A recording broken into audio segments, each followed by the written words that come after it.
temennya belum boleh uh, diajak join ya, karena kita udah mulai.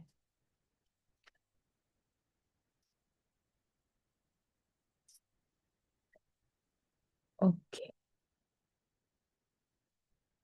Oke, jadi sore ini kelas terakhir bareng aku. Kita bakal ngobrolin masalah understanding algorithm and basic content marketing. Sorry, kayaknya bukan ini deh. Salah, salah. Yang analisis ya. Aku buka dulu. Jadi kemarin kita udah belajar dari branding, bikin kontennya, terus belajar konten pilarnya juga. Nah, sekarang cara auditnya ya. Jadi ini kayak tahap terakhir di sosial media. Kalau teman-teman abis posting, nggak boleh ditinggalin aja. Nah, ini biasanya bikin sosmed tuh nggak berkembang gitu ya, baik sosmed pribadi atau sosmed brand. Nanti kalau teman-teman pegang sosmed brand, terus nggak diaudit, nggak dianalisis, nah itu biasanya growth-nya bakal lambat gitu ya. Oke, ini outline-nya. Jadi yang pertama kita belajar dulu cara analisis demografi audiens. Terus kita akan belajar analisis akunnya in general. Yang ketiga, analisis persatuan kontennya. Dan terakhir, hal penting dalam report. Oke, jadi di sini isi sesi ini bakal full analytics. Jadi nanti aku ajarin cara baca-bacanya gitu ya. Nah, sekarang em, kita belajar dulu matrix gitu ya yang ada di analytics. Karena kan kadang ada yang nggak ngerti mungkin atau belum familiar gitu ya. Apa sih reach, apa sih engagement, engagement rate dan segala macam. Nah, sekarang kita bahas dulu satu persatu. Tapi sebenarnya istilah matriksnya itu masih banyak ya teman-teman. Cuman ini yang paling sering dimention lah kalau nanti kalian kerja atau kalian sekarang lagi megang sosmed organisasi gitu ya, atau mungkin ada yang content creator, biasanya yang diminta itu hal-hal ini datanya gitu ya. Yang pertama ada reach atau jangkauan. Jadi reach itu adalah jumlah akun unik yang melihat konten kamu. Nah, maksud unik di sini adalah dia tuh beneran satu akun aja gitu ya. Nah, bedanya sama impression, impression itu adalah total berapa kali konten kamu ditampilin termasuk ke orang yang sama lebih dari sekali. Jadi tadi kalau reach itu jumlah akunnya, kalau impression jumlah tayangannya. Ya, jadi misalnya konten kamu dapat impression 100 gitu kan. Impressionnya 100 tapi reach-nya cuman 2 misalnya. Nah, berarti kan sebenarnya video ini hanya menjangkau 2 orang. Tapi 2 orang ini nontonnya berkali-kali sampai impressionnya jadi 100. Kayak gitu ya. Jadi itu bedanya reach dan juga impression. Kemudian ada engagement. Ini mah udah sering kali ya kalian dengar. Engagement itu interaksinya. Jadi ada like-nya, komen, share, save gitu ya. Sekarang ada repost juga. Itu juga part of engagement gitu ya. Kemudian kalau engagement rate itu tingkat keterlibatan, jadi presentasenya. Presentase interaksi dibandingkan dengan jumlah orang yang melihat. Kalau kalian mau lihat engagement rate per konten gitu. Jadi misalnya dari 1.000 orang yang nonton, yang engage cuman 10 orang. Nah, berarti 1.000 per 10 itu berapa persennya? Kayak gitu ya. Jadi intinya berapa persen dari orang yang melihat. Itu engagement konten. Tapi kalau kalian mau ngelihat engagement akun, itu biasanya tuh cara hitungnya dibagi dengan followersnya gitu. Jadi rata-rata likes-nya dia tuh dapat 300 likes nih rata-rata setiap postingannya. Tapi followersnya udah ada 300.000. Nah, berarti engagement akunnya berapa tuh? Kecil banget kan? 300 itu berapa persennya dari 300.000? Kayak gitu istilahnya. Cuman gampangnya sih kalian kalau mau nyari engagement rate akun, itu kalian bisa cari aja kalkulator di Google gitu ya. Cari aja cara hitung engagement rate. Atau web hitung engagement rate. Itu biasanya ada. Jadi kalian nanti tinggal masukin aja nama akunnya. Nanti secara otomatis dihitungkan oleh si website tersebut engagement rate-nya. Kayak gitu. Kemudian ada CTR atau click through rate. Jadi ini persentase orang yang ngeklik tautan dari total yang ngelihat postingan. Nah, kalau CTR ini biasanya sih diperhatikan kalau misalnya di iklan kayak gitu ya. Jadi misalnya kalian kan pasti kalau lagi scroll-scroll sosmed tiba-tiba ngeliat iklan nih. Nah, kalau kalian tertarik, kalian akan klik iklannya. Misalnya, gue tertarik deh pengen check out, misalnya gitu. Kalian klik iklannya. Nah, itu akan dihitung sebagai CTR. Jadi orang yang ngeliat misalnya ada 1.000 orang, tapi yang menchatnya cuma 100 orang. Nah, itu berarti CTR-nya berapa persen tuh? 100 itu berapanya dari 1.000 gitu kan. Berarti 10% ya harusnya. Nah, berarti itu kan termasuknya kecil misalnya. Oke, ini termasuk kecil. Berarti yang perlu diperbaiki bisa jadi kreatifnya. Karena kreatifnya kurang menarik nih sampai orang nggak mau mencet. Atau bisa jadi juga mungkin peletakan buttonnya nggak jelas gitu. Atau kita nggak ngasih call to action yang jelas, jadi orang nggak mencet. Itu juga bisa gitu. Di YouTube kan juga ada CTR. Biasanya kalau CTR-nya jelek, thumbnailnya yang harus diperbaiki. Jadi covernya gitu kan. Kenapa nih orang-orang nggak mencet? Coba ganti cover. Nah, biasanya kalau udah ganti cover, kalau covernya bagus, CTR-nya biasanya bagus. Kayak gitu ya. Kemudian ada lagi conversion rate, ini tingkat konversi. Jadi ini persentase pengguna yang melakukan tindakan tertentu gitu. Nah, kalau ini dibandingkan sama si views juga ya. Kalau tadi CTR kan orang yang ngeklik, tapi kalau conversion orang yang sampai beli gitu. Sebenarnya nggak harus beli sih, tapi misalnya kita pasang iklan tujuannya orang daftar dengan isi form. Ya udah berarti conversionnya itu dihitung ketika ada orang yang ngisi form. Kayak gitu ya. Kalau tujuan iklannya emang buat beli, ya udah berarti conversion rate-nya dihitung dari berapa banyak orang yang ngebeli dibandingkan yang melihat iklannya gitu. Kemudian ada video views, ini tayangan video, ya udah pokoknya viewsnya ada berapa kayak gitu ya. Kemudian ada juga profile visit, ini kunjungan profil, jumlah orang yang mengunjungi profil akun kamu dari sebuah konten. Jadi biasanya kalau di Instagram juga kelihatan tuh dari postingan kita yang mana menghasilkan berapa orang yang visit akun kita, kayak gitu. Nah, sekarang gimana caranya membaca analisis demografi audiens ya? Nah, ini ada aku contohin pakai Instagram Analytics aku aja. Sebentar ya. Eh, Oke. Nah, jadi biasanya kalau kalian mau masuk ke demografi, kalian bisa masuk aja ke analytics-nya, terus kliknya bagian followers gitu ya. Kalian mau ngelihat sebenarnya orang-orang yang follow kita tuh seperti apa sih, kayak gitu. Nah, di sini pertama di bagian followers itu dia menyajikan top content by follows. Jadi di sini kita bisa lihat, oh ternyata dari postingan yang ini menghasilkan 234 follow loh, gitu. Berarti ini kontennya bagus nih, kita bisa perbanyak lagi topik apa nih? Checklist konten FYP misalnya kayak gitu. Terus apalagi yang menghasilkan followers yang banyak? Oh, ketika aku bahas terkait mikirin jam posting perlu nggak. Terus ketika aku bahas LinkedIn juga ternyata ngasilin followers yang banyak. Oh berarti followers aku ternyata datang dari konten-konten seperti ini. Kayak gitu ya. Kemudian kita bisa cek juga locationnya. Jadi top location kita ada di mana.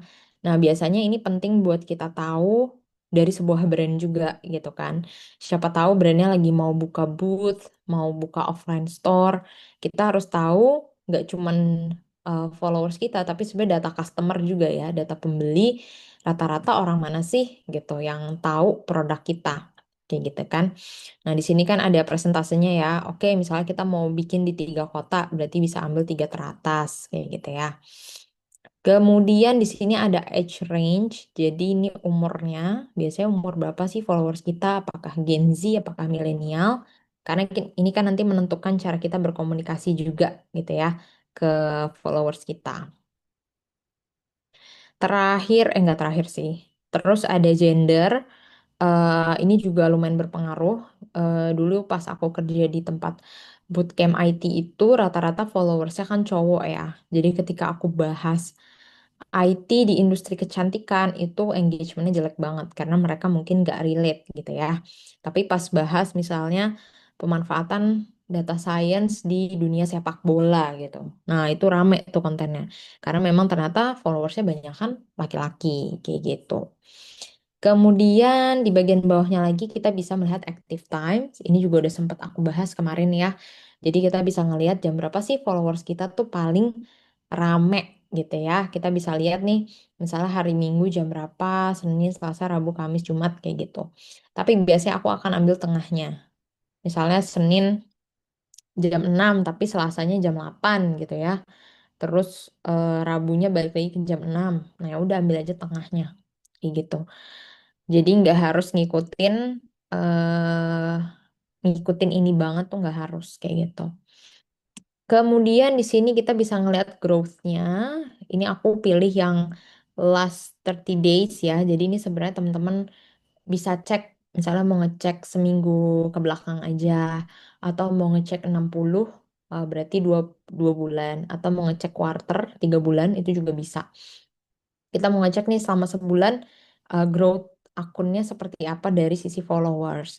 Kita bisa lihat overall itu adalah jumlah follow dikurangi jumlah unfollow gitu ya. Jadi misalnya ini di akun aku selama 1 bulan yang nge-follow itu ada 1.200 tapi aku dapet unfollowers 412. Nah, berarti sebenarnya total penambahannya itu di 817 kayak gitu ya.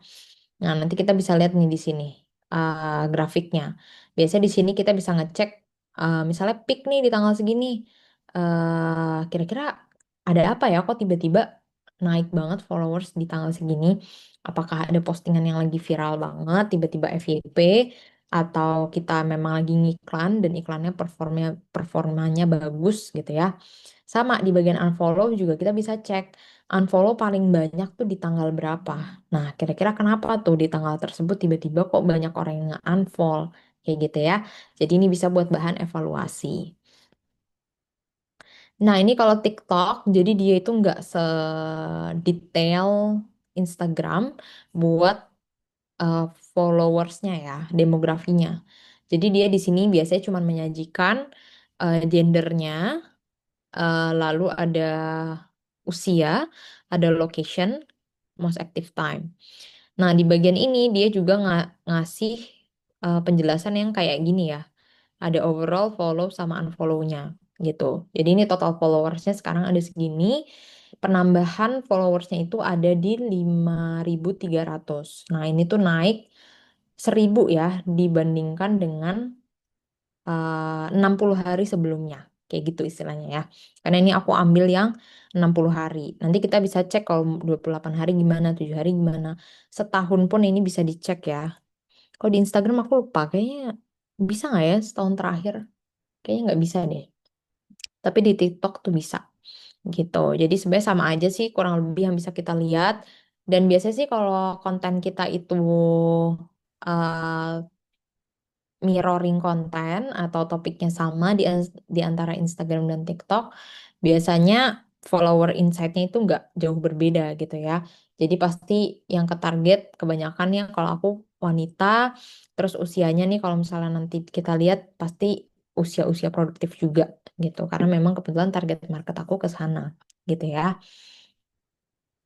Oke, sekarang kita bahas ke bagian analisis akun secara generalnya. Nah, ini Instagram Analytics biasanya kalau secara general itu kita bisa lihat kayaknya ini yang pertama ya screenshotannya. Iya, kayaknya ini dulu. Pertama itu ada total views-nya ya. Di sini kita bisa ngeliat, cuman ini aku nggak tahu kenapa sekarang di Instagram warna hitam, jadi nggak kelihatan. Ini ada 270 berapa nih? 324 ya kayaknya. Jadi total views aku selama 30 hari terakhir itu dapat segitu, tapi 11%-nya itu dari ads gitu ya. Jadi ada yang aku iklankan, jadi 11% dari totalnya ini dari iklan sumbernya gitu, sisanya organik. Nah, ini ada tanda warna pink dan ungu. Jadi sebenarnya views aku itu kebanyakan datang dari non-followers justru. Yang datang dari followersnya tuh cuma 17%. 80%-nya dari orang-orang yang sebenarnya belum follow aku. Kayak gitu. Terus di sini ada account reach-nya. Tadi kan bisa teman-teman cek ya, views itu kan mirip-mirip sebenarnya sama aja sih pengertiannya kayak impression ya. Views-nya dapat segini, tapi account reach-nya segini. Jadi mungkin ada satu akun yang sama yang ngelihat berkali-kali kayak gitu ya. Kemudian di bagian sini, ini nyambungnya ke sini nih sebenarnya. Ini ada by account type. Jadi views aku dari tipe konten. Oh sorry, konten type ya.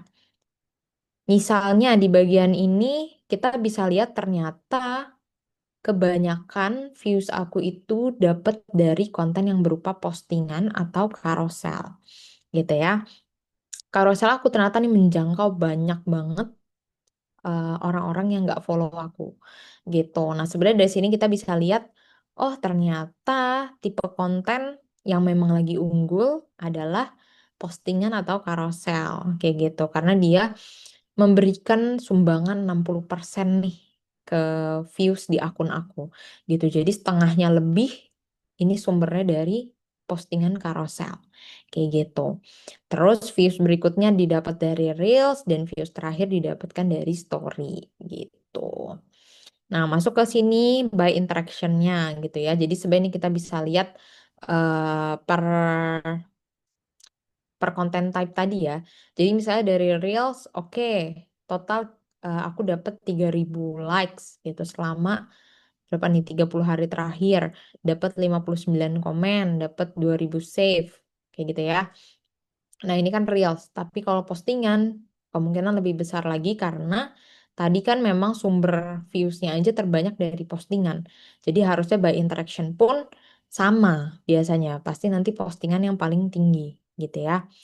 Nah, di sini kita bisa ngelihat juga top Reels di sini based on likes. Jadi kita bisa lihat oh ternyata Reels aku yang menghasilkan like terbanyak tuh yang mana ya? Kayak gitu. Karena kan ini sectionnya interaction, ini sectionnya views, ini juga sectionnya views. Nah ini baru nih by top content. Jadi ini top content secara overall ya. Kalau ini kan top reels saja. Nah ini secara overall selama 1 bulan. Oh ternyata selama sebulan ini dua postingan teratas aku adalah carousel, dua postingan berikutnya ini ada Reels gitu ya. Ini kalau kita see all, kita bisa lihat lebih banyak lagi sebenarnya. Nah, nanti dari situ kita bisa evaluasi sebenarnya mana sih yang paling unggul, apakah carousel, apakah Reels, atau tipe konten lainnya nih yang pernah kita posting. Kayak gitu. Nah, ini tadi, ini section yang bagian konten yang aku bilang kalau dibuka tadi. Jadi tampilannya kayak begini ya, teman-teman kalau dibuka. Nah, bagian ininya, ini bisa kita setting-setting. Nah, ini kalau mau kita setting bentukannya kayak gini. Misalnya aku mau lihat konten paling top by views-nya. Nah, itu bisa. Ini pun kita bisa pilih ya. Misalnya kita mau lihat dari yang highest ke yang lowest. Atau kita mau yang lowestnya dulu ke highest. Jadi misalnya kita mau evaluasi konten terbaik, kita pilih yang highest. Kalau kita pengen evaluasi konten yang buruk-buruk, kita pakai opsi yang lowest. Kayak gitu. Nah, ini dari follows ya. Kalau dari follow, banyakan yang reels. Tapi kenapa nih kira-kira ini bisa banyak? Nah, teman-teman bisa lihat ini ada tanda panah ke atasnya. Jadi tanda panah ke atas ini berarti ini aku iklankan gitu. Aku iklankan memang dengan target follows.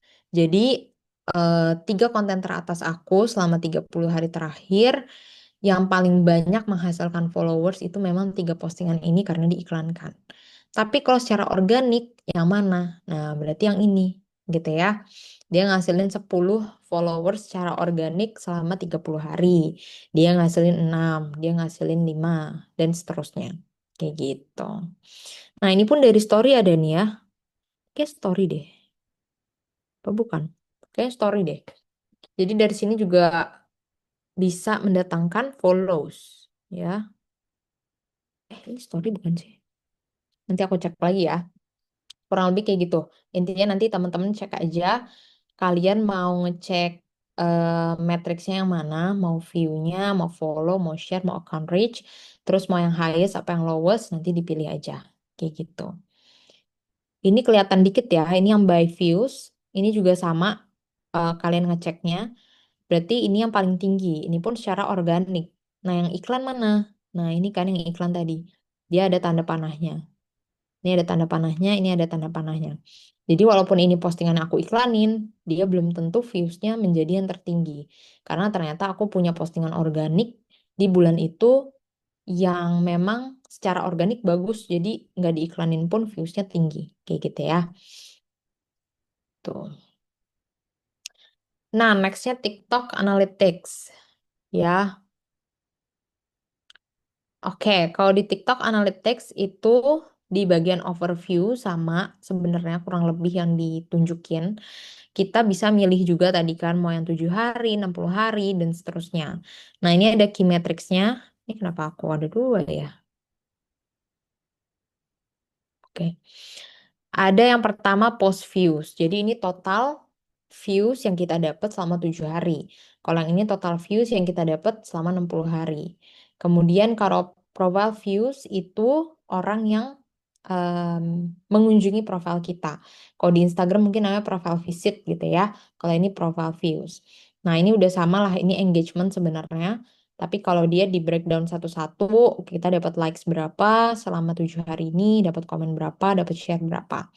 Nah ini estimated rewards biasanya sih untuk yang affiliate ya, kalau nggak salah. Ini tuh ada kayak gitu. Nah ini nanti grafiknya nyesuaiin sama bagian yang kamu pencet ya.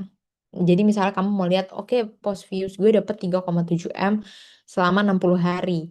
Nah tertinggi tuh di tanggal berapa sih gitu. Nah ini kan nanti kelihatan ya. Kalian bisa pencet titiknya, terbiasa muncul tanggalnya.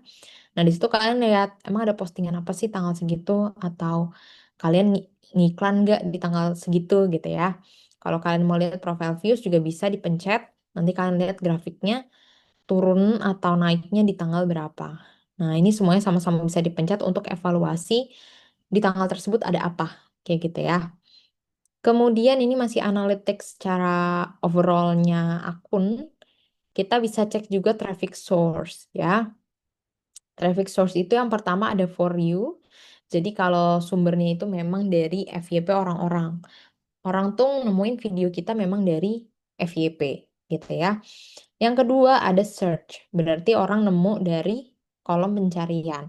Makanya kan waktu kemarin aku sempat ajarin gimana caranya kita eh, bisa bikin konten yang SEO-nya bagus supaya ketika orang nge-search postingan kita muncul, mereka pencet postingan kita. Nah, makanya tadi cover juga penting, baik di TikTok atau Instagram, karena nanti kalau orang nge-search covernya nggak menarik, orang nggak pencet. Nah, sayang kan, nanti SEO-nya udah bagus, udah masuk di kolom pencarian, tapi orang nggak mencet karena covernya nggak jelas, gitu ya. Kemudian ada juga personal profile, ini berarti memang orangnya tersebut lagi nonton, lagi buka akun kita, terus ngecek-ngecek video-video kita.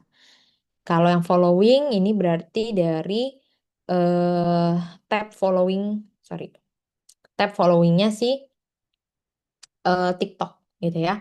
TikTok kan ada bagian mau lihat-lihat for you, apa mau lihat yang following, apa friends, kalau nggak salah ada juga ya.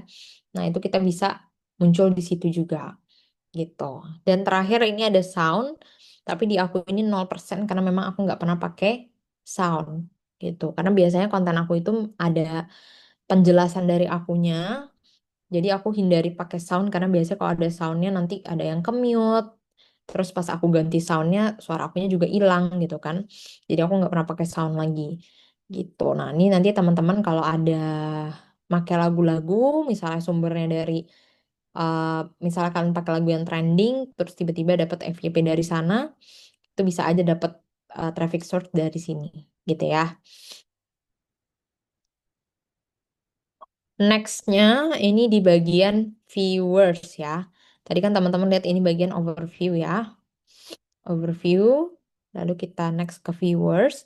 Nah, di sini ada lagi viewers insight. Jadi kalau di TikTok itu selain followers insight, dia juga punya viewers insight. Nah, biasanya sih nggak beda ya antara viewer dan followers. Karena biasanya kan memang konten kita disajikan ke orang tersebut, lalu orang tersebut kalau memang tertarik akan follow, dan otomatis algoritmanya TikTok itu udah tahu, oh ternyata yang nge-view kontennya Safa nih selalu orang yang seperti ini. Yang nge-follow Safa nih selalu orang yang seperti ini. Jadi disajikan ke audiens yang satu tipe lah, ibaratnya kayak gitu. Kemudian di sini ada most active time juga. Jadi sama kayak Instagram, kita bisa lihat viewersnya aktif jam berapa. Nah, ini kalau masih kosong biasanya itu misalnya hari ini gitu. Jadi nggak ketahuan. Maka teman-teman bisa pencet yang back, ngecek kemarin atau kemarin lusa dan seterusnya gitu ya. Supaya datanya ada. Kemudian ini masih bagian viewers juga, dia ada key metrics juga ya. Ada total viewersnya tadi dalam 60 hari aku dapat total views berapa. Nih viewersnya dapat berapa juga. Nah, ini juga bagus nih sebenarnya untuk kita tahu ya. Berarti kita nge-reach orang-orang baru ibaratnya kayak gitu. Nah, di sini juga teman-teman bisa cek lagi tadi kan, peaknya di tanggal berapa dan ada apa di tanggal tersebut gitu ya. Terus ini bagian viewer insight yang tadi ini ya. Nah, sekarang kita geser dari viewers ke konten nih. Nah, ini mirip kayak yang Instagram yang ini tadi ya. Kita bisa lihat top postingan kita. Jadi di sini dia nyajiin top postingan kita selama 60 hari ke belakang. Ya, sebentar. Aku agak lupa ya kalau di Instagram itu kayak gimana. Tapi kalau di TikTok itu, karena kan algoritmanya agak beda nih. Kayak waktu itu aku sempat jelasin kalau di Instagram itu biasanya postingan yang udah bulan lalu kemungkinan nggak naik lagi kan di bulan ininya. Kayak gitu. Makanya biasanya dia pasti nih postingan-postingan yang memang bulan ini aku posting. Kayak gitu. Biasanya seperti itu. Tapi kalau di TikTok itu tuh nih, ini aku posting dari Maret. Aku posting dari Maret tapi sampai ini aku bikin, aku ngecek tuh bulan ini juga. Sampai bulan ini dia tuh masih masuk ke top postingan aku gitu ya. Jadi ini agak beda antara Instagram dan TikTok itu. Kalau di Instagram postingan aku dari Maret nggak mungkin ada di sini gitu. Karena biasanya postingan yang udah lama itu udah nggak dinaikin lagi sama Instagram. Tapi di TikTok itu masih naik kayak gitu ya. Ini aja masih konten tipe aku yang dulu banget kan sebenarnya. Sekarang kan aku lebih kayak gini. Nah, ini jadi udah lama banget awal tahun kemarin, tapi dia masih jadi top postingan di bulan ini. Kayak gitu. Nah, ini kita bisa cek juga nih di TikTok.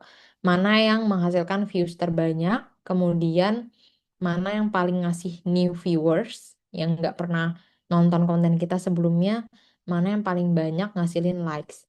Nah, tujuannya tuh sama sebenarnya kan. Kita mau lihat topik apa sih yang ternyata orang tuh suka, terus tipe konten seperti apa. Kalau memang teman-teman testing banyak konten ya di TikTok, kebetulan aku udah monoton aja di TikTok. Kemudian kita bisa cek em, tadi format, topik, dan segala macam ya dari sini. Nah, cuman jeleknya si TikTok itu tuh setahu aku belum nemu sih.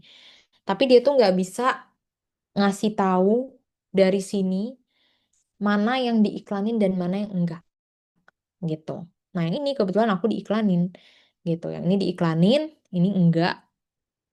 Ini kayak enggak. Ini diiklanin gitu. Tapi kan di sini nggak ketahuan kan. Jadi sebenarnya kalau analisis di TikTok tuh agak bias.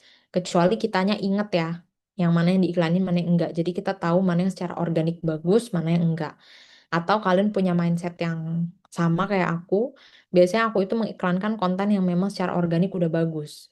Jadi seenggaknya pas di analytics ini, walaupun dia diiklanin, tapi aku udah tahu dia memang secara organik juga udah bagus. Kayak gitu ya.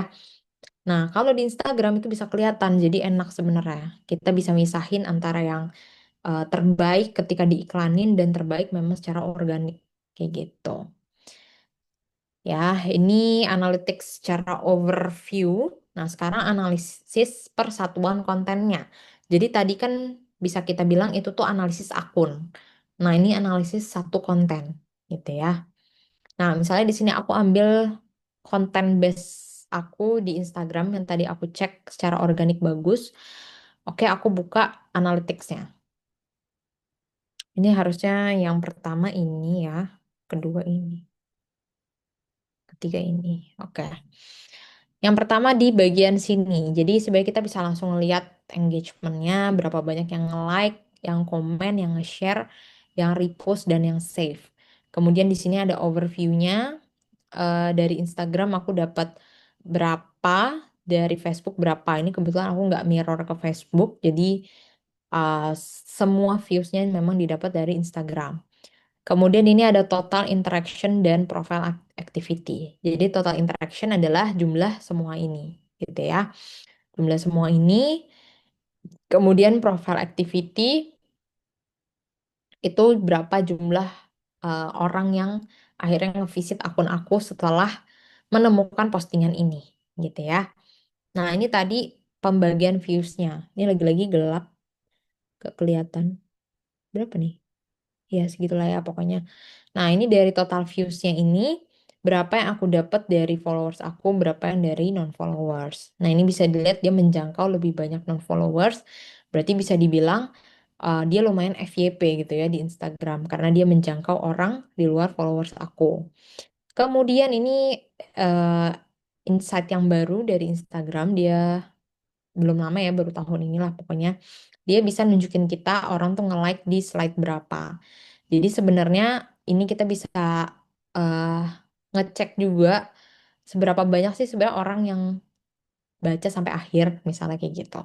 Tapi memang normalnya pasti di depan yang paling banyak gitu ya. Nah, ini kita bisa cek. Kemudian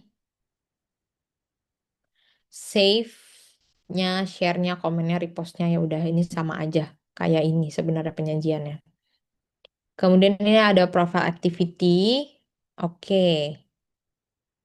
Oh, oke. Jadi profile activity itu sebenarnya jumlah dari yang visit, yang nge-follow, dan nge-tap external link di bio aku, gitu ya. Berarti profile activity ini nggak cuma orang yang visit ya, teman-teman. Ini profile activity ada 52, itu totalnya di breakdown lagi sama Instagram.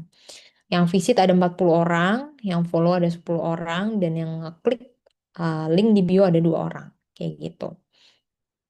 Kemudian di bagian bawahnya ada audiensnya. Nah, ini ya udah biasanya memang rata-rata followers aku perempuan, views aku rata-rata perempuan, konten ini pun ternyata banyakkan ditonton sama perempuan juga gitu. Kemudian ini ada views over time. Jadi kita bisa lihat dari Oktober 27, berarti ini aku postingnya di Oktober 27 sampai di November 10. Nah, ini kita bisa lihat bentukannya masih naik. Berarti ini sebenarnya masih dinaikin sama Instagram gitu. Nah, ini pasti nanti kalau aku cek di bulan Desember, bentukan trafficnya udah turun gitu. Karena kan memang biasanya di Instagram konten-konten lama nggak naik lagi gitu ya, gitu. Jadi ini bentukan grafiknya. Kemudian top source of viewers. Nah, ini sumber views aku dari mana? Ya, yang pertama dari explore. Oh, ternyata orang menemukan postingan aku banyak dari tab explore-nya mereka. Ada 92% dari explore-nya. Makanya kenapa aku bilang tadi, usahakan cover yang jelas, yang menarik, yang bikin orang pengen ngeklik gitu ya. Karena sayang nih kalau eh orang sebenarnya di explore-nya ada postingan kita tapi dia nggak mencet kayak gitu. Kemudian yang ngelihat postingan aku dari feed itu cuma 3,8%-nya dari total 50.000 ini. Yang ngelihat dari profile ada 3,4, berarti dia mungkin datang dari postingan lain, ngebuka profile aku, ngelihat ini covernya, judulnya aku tertarik, dia pencet gitu ya. Yang dari search tab-nya Instagram 0,3%. Jadi dari orang yang beneran mungkin lagi nyari tips Instagram misalnya gitu. Terus menemukan postingan aku dan mencet itu 0,3%. Kemudian dari story, jadi ini aku share juga ke story.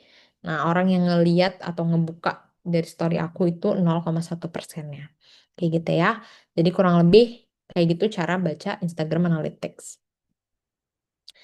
Nah, nextnya TikTok Analytics. Ini lumayan banyak ya sebenarnya. Oke, yang pertama secara overview-nya dulu. Ini overview ada dua. Oke. Aku agak berantakan ya naruh fotonya. Oke, kita bahas satu-satu sesuai buttonnya ya. Yang pertama dari overview dulu.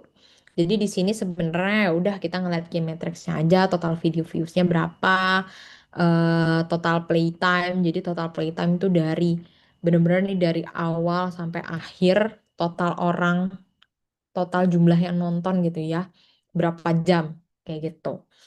Kemudian di sini ada average watch time-nya. Jadi rata-rata orang itu di 13 detik dia nge-swipe gitu atau nge-skip kayak gitu ya. Terus ada berapa persen orang yang nonton sampai akhir full video itu ada 9,5% dari total semuanya gitu ya. Kemudian aku dapetin nih followers berapa dari postingan ini. Nah, aku dapat 129. Lalu ini matriksnya sama, sebenarnya kalian bisa pencet-pencet untuk ngecek sorry bukan matriks, grafik ya. Grafiknya kayak gimana. Kemudian di bagian bawah ini ada retention rate. Nah, ini masuk ke yang sebelah sini ya, teman-teman. Jadi waktu itu kayaknya aku sempet jelasin nggak ya? Retention rate itu adalah seberapa banyak orang nonton nyampe akhir postingan kalian. Nah, bentuknya itu emang pasti menurun gini, tapi yang bagus itu menurunnya landai. Jadi kayak gini ya, ngek gitu. Kalau misalnya langsung menukik kayak gini, set, nah itu berarti jelek banget tuh. Berarti hooknya yang kurang bagus gitu. Nah oke, ini kan video aku 42 detik. Ini orang ngedropnya di sini mungkin di kisaran tadi di detik ke 13 ya kan? Karena rata-rata orang di detik ke 13 nge-skip gitu. Nah ini bisa kita evaluasi, kita tonton. Kenapa di detik 13 rata-rata orang nge-skip gitu. Sebenarnya aku udah lihat, jadi di video ini aku itu menjelaskan tentang retention juga. Aku jelasin tentang retention rate, tapi di detik 13 itu aku masuk ke bagian endorsement. Jadi sebenarnya ini video endorsement, di detik ke-13 aku menjelaskan tentang produk endorsementnya. Nah, biasanya kan memang aku pun as a viewers ketika nonton, oke bagian depannya menarik, gue kena hooknya, tapi pas di tengah-tengah, oh ternyata endorse, gue langsung skip. Kayak gitu. Jadi memang normal gitu ya, habitnya seperti itu. Kemudian di bagian sini ada traffic source-nya. Jadi traffic source-nya memang kebanyakan dari sumbernya for you atau dari FYP gitu ya. Terus nanti ada personal profile, ada others. Tadi kan ada banyak ya sumber traffic, ada dari search, ada dari tab following dan segala macam. Nah, tapi ini kita lihat persatuan konten. Konten gue yang ini sumbernya dari mana? Kalau tadi kan akun ya secara overall. Kayak gitu. Ini bagian overview.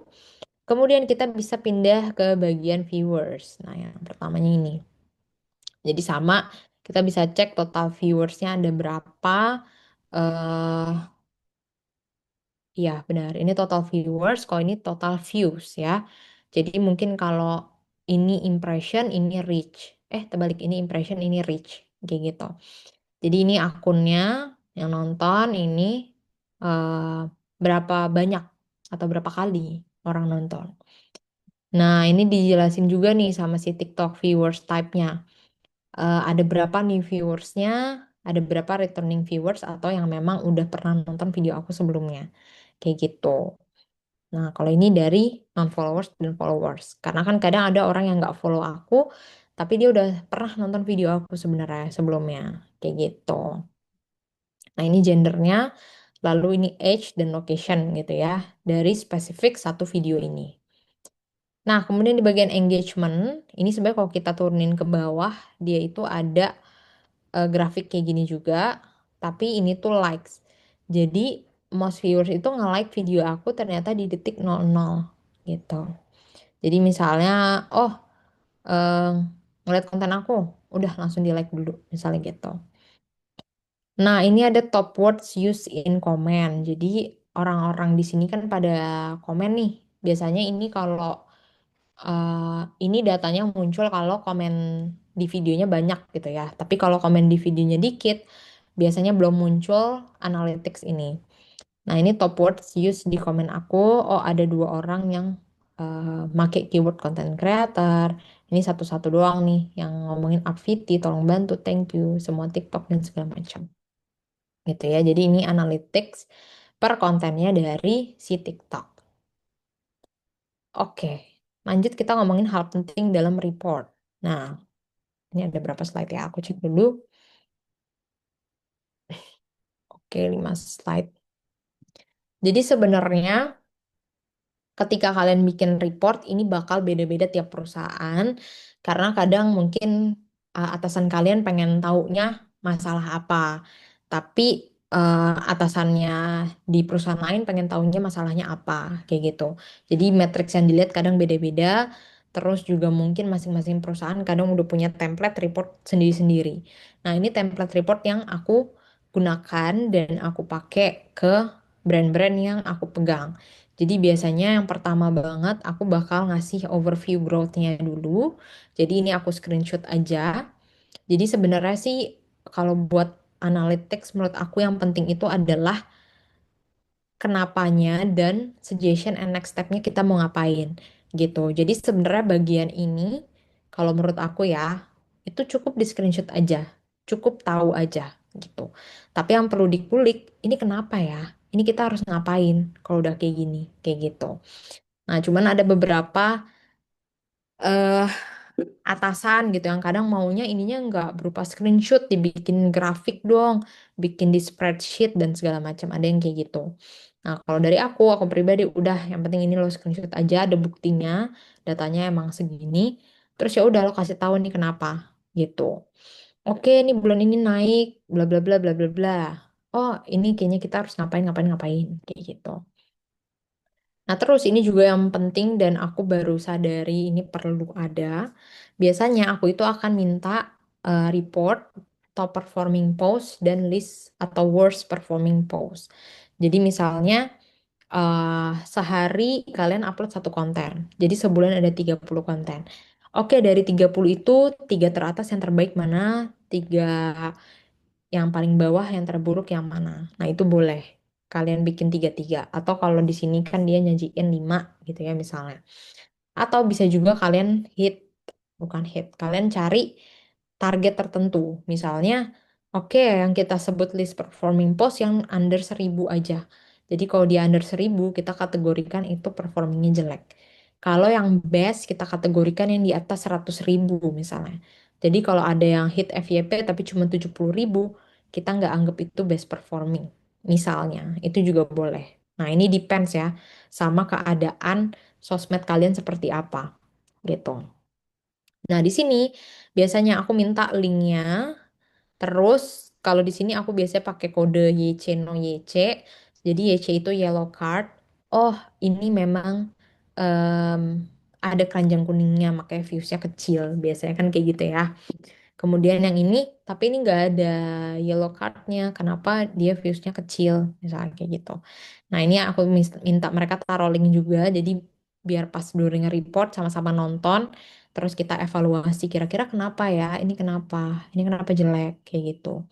Termasuk si pembuat videonya juga harus ikut evaluasi gitu. Cuman kan biasanya yang bikin video juga bingung ya. Menurut gue udah bagus gitu kan. Makanya biasanya perlu orang-orang lain juga ikutan nonton buat evaluasi. Nah, ini sama, cuman ini bagian top performingnya. Jadi, oke, ini yang best perform hit 153.000 views. Kira-kira kenapa? Kayak gitu. Kita breakdown. Nah, ini top produk. Jadi ini aku sembunyikan gitu ya.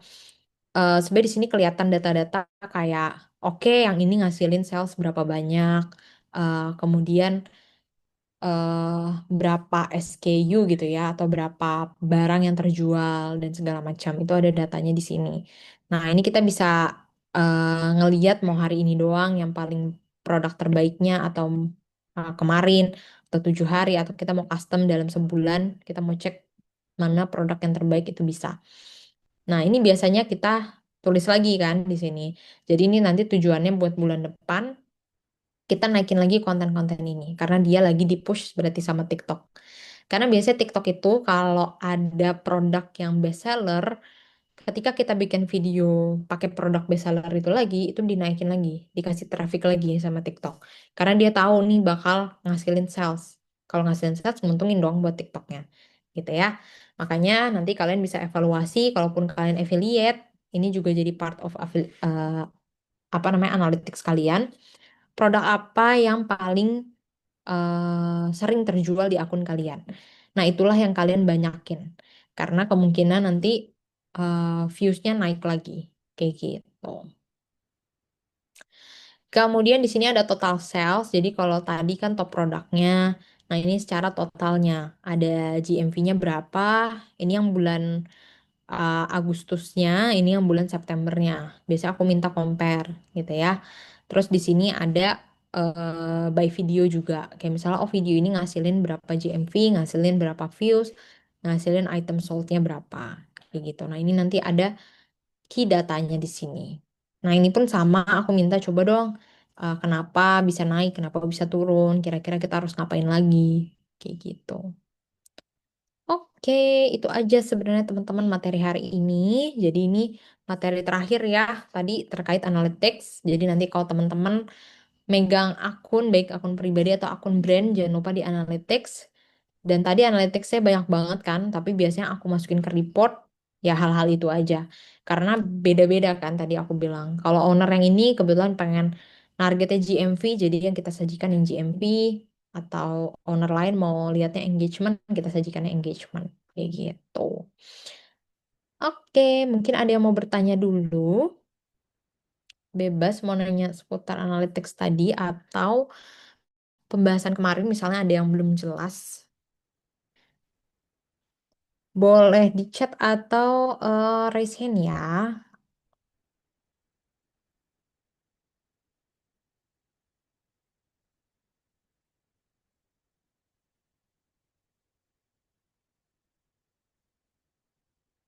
Oke, ada dari Nabil. Boleh, silakan mau nanya apa Nabil?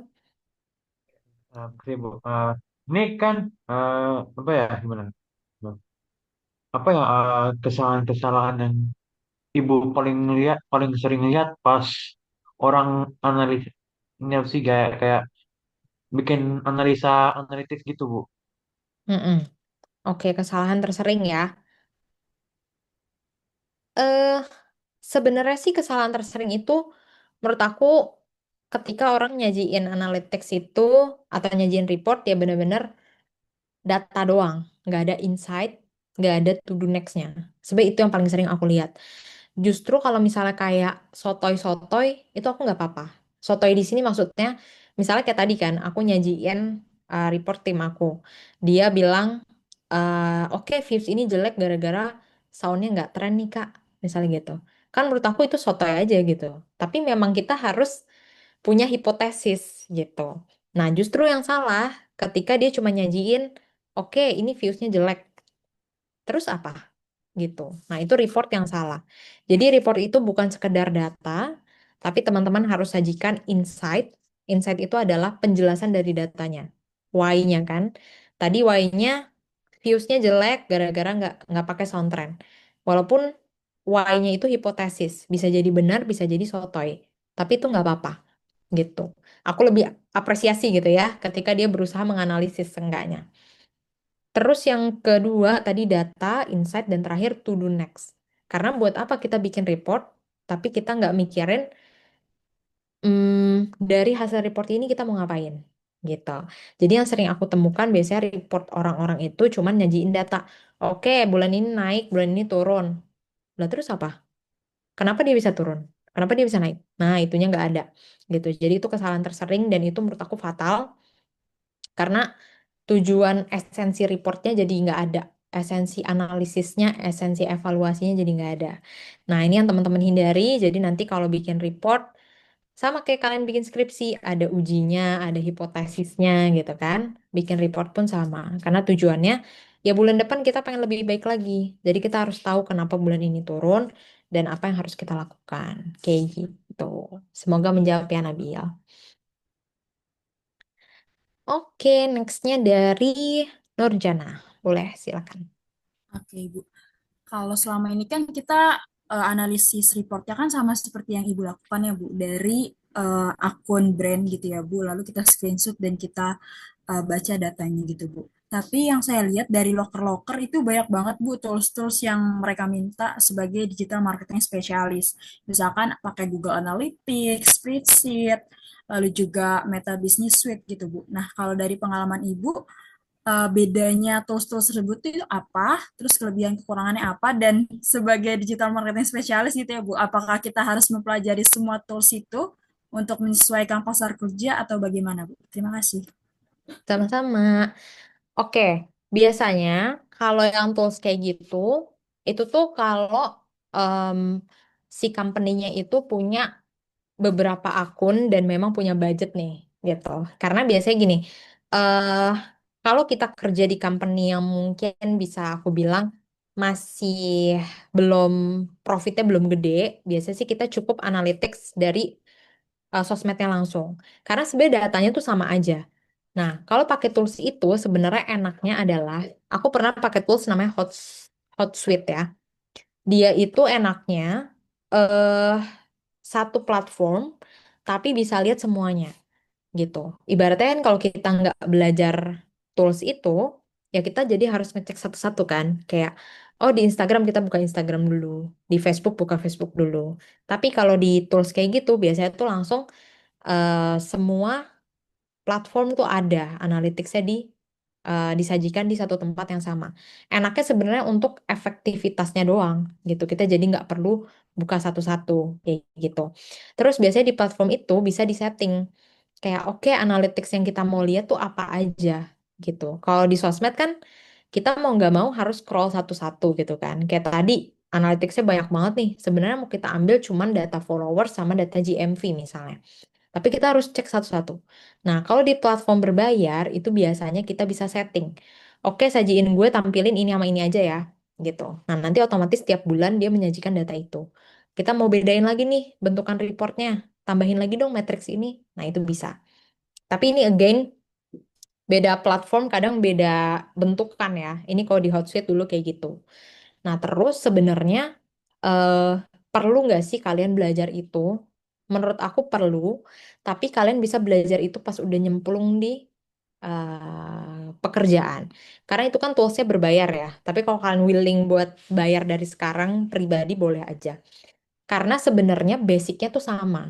Jadi misalnya, aku pernah pakai Hotsuite sama waktu itu apa ya namanya satu lagi aku agak lupa toolsnya. Tapi buat analitik sosmed juga itu beda tools, tapi eh isinya tuh sama aja gitu. Kayak intinya kita buat ngecek analytics, buat scheduling post misalnya.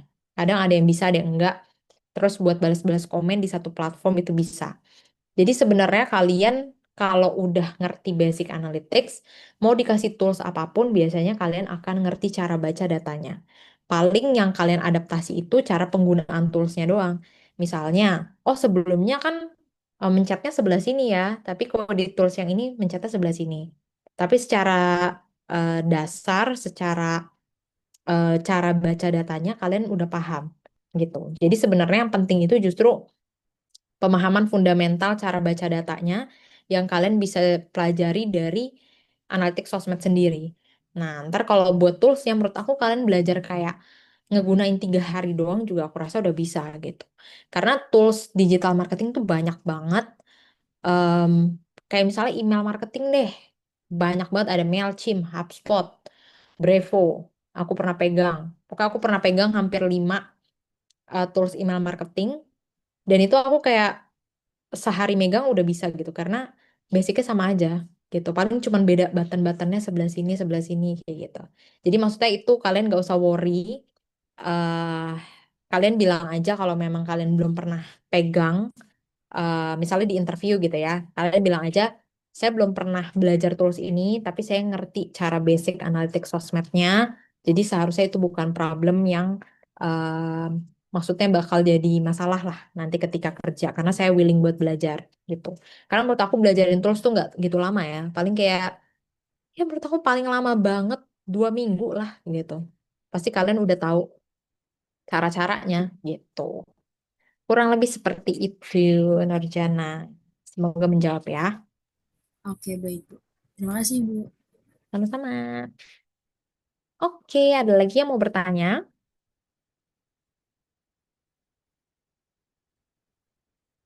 Udah cukup berarti ya.